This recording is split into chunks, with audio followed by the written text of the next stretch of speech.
As a person that has been addicted to games, I understand which game mechanics have lasting value and which do not.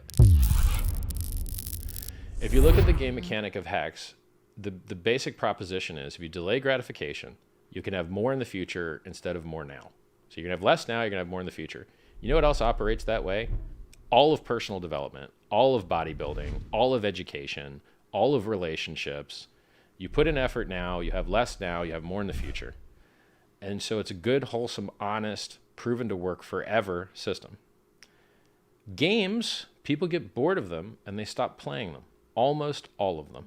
Very, very, very few games have withstood the test of time. Really, the only two I can think of are like Counter-Strike and Team Fortress. StarCraft 1 is dead.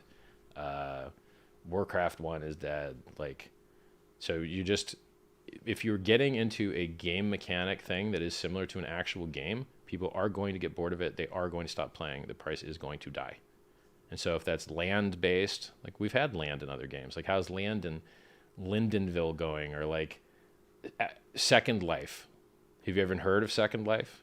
Yeah, they used to sell land there, right? Well, those people probably got wrecked, you know? And then, so any type of game thing,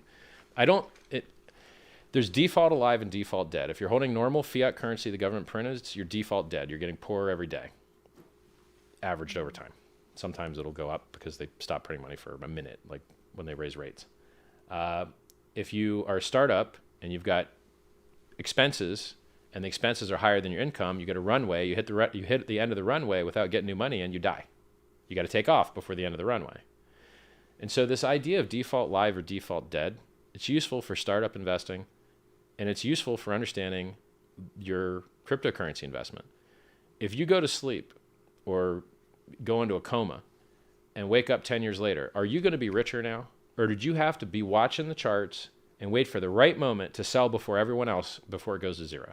I don't like those type of net negative games. I don't like net negative games. Yeah. I like games where if you screw up, you get richer.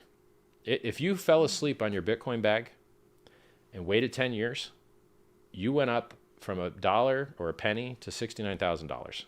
If you went to sleep on your Hex bag, and you bought it any time less than 6 months ago, basically. I think the peak was about 6 months ago, the recent one. You're rich as hell. You're way up, massively up, right? It's up 250,000% as we speak. Maybe it's 200,000 from January 5th of 2020. So default alive, good product market fit, good walled garden, right? You see anyone copying the Hex code? No, it's not open source. You're not allowed to copy it. Smart, well designed. Right? Why does non-open source software kill all the other software? Because the walled garden allows you to add value here instead of diluting the value over all these other places.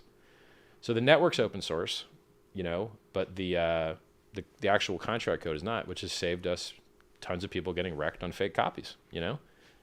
People still have tried to make fake copies; they've gone to zero, but they had to do it with their own code, which is harder and slower, and part of the reason why they went to zero because the codes sucked. It's very easy to write code that loses all your money. I prefer the code that makes you rich instead of poor.